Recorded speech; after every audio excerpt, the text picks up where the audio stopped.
Morning student.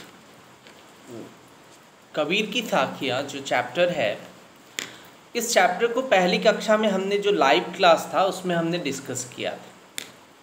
और कबीर के बारे में मुख्य रूप से आपको बताना चाहूँगा।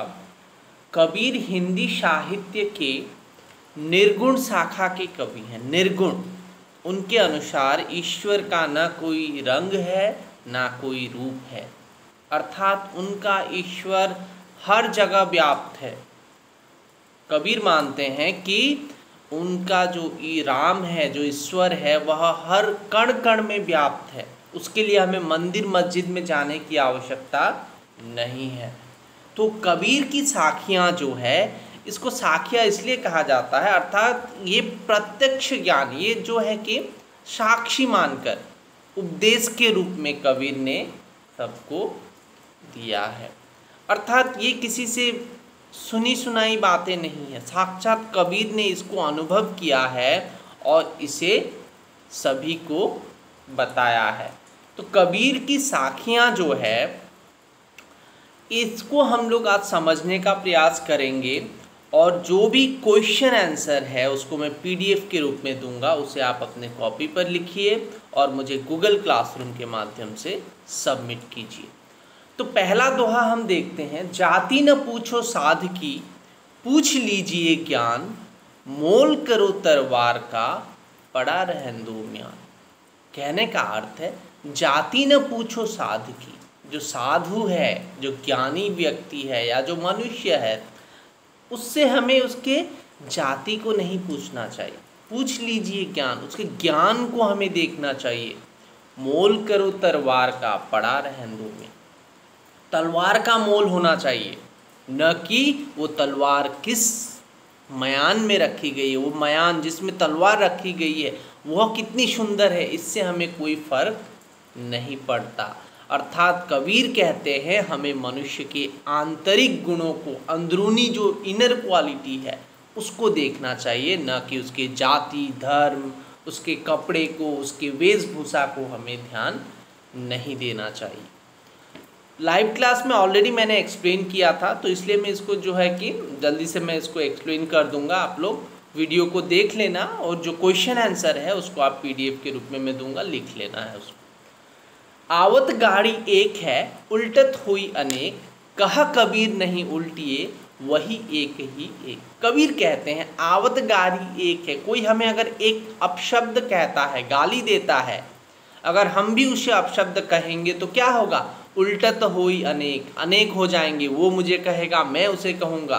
तो इससे बेहतर है कहा कबीर नहीं उल्टिए, वही एक ही एक। तो कबीर कहते हैं अगर कोई आपको अगर गाली देता है, अपशब्द कहता है, तो आप उसे कुछ मत कहिए। इससे क्या होगा?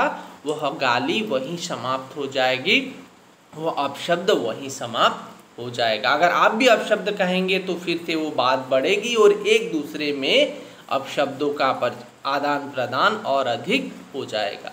तो कबीर कहते हैं हमें किसी को भी अपशब्द नहीं कहना चाहिए। अगर कोई हमें कहता भी है तो उसे हमें मुड़कर उससे हमें कुछ नहीं कहना चाहिए। नेक्स्ट है, माला तो कर में फिरे, जीवी फिरे मुख माही, मनवा तो दसु दिशो फिरे, यह तो सुमिरन नाही। कहने का अर्थ है, माला तो कर में फिरे, माला हाथ में जपना, जीवी फिरे मुख माही, हमारा जीव मुंह के अंदर घूमता है, मनवा तो दहु दिशा फिरे, यह तो सुमिरन नाही। कबीर कहते हैं माला जपना, राम नाम जपना, ये सच्ची भक्ति नहीं है। सच्ची भक्ति तभी होगी जब मन स्थिर होगा, जब हमारा मन शांत होगा, तभी सच्ची भक्ति कहलाएगी। अगर हमारा मन चारों दिशाओं में घूमता रहेगा तो माला जपने से या ईश्वर का नाम लेने से वह सच्ची भक्ति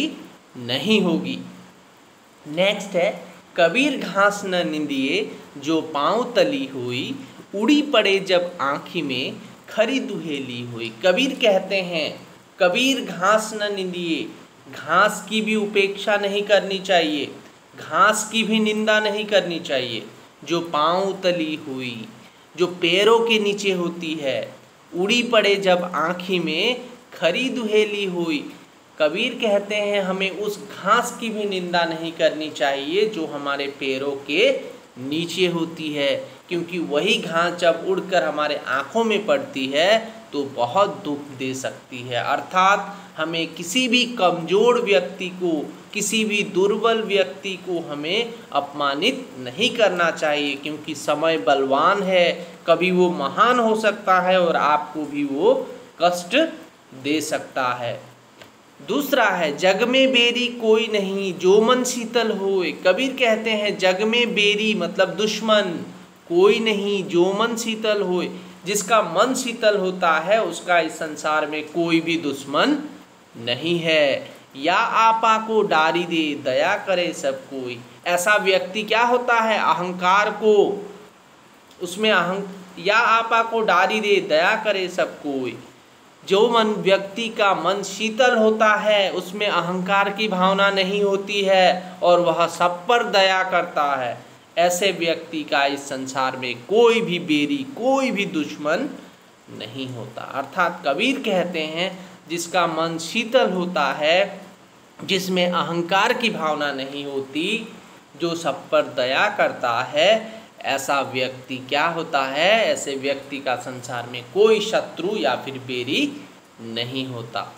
तो आप वीडियो एक्सप्लेनेशन को ध्यान से सुनिए और जो क्वेश्चन आंसर है, जो इम्पोर्टेंट क्वेश्चन आंसर है वही मैं आपको पीडीएफ के रूप में दूंगा और उसी को आपको सिर्फ कॉपी पर लिखना है। और अगले क्लास में हम लोग हमारा नया टॉपिक हम लोग स्टार्ट करेंगे।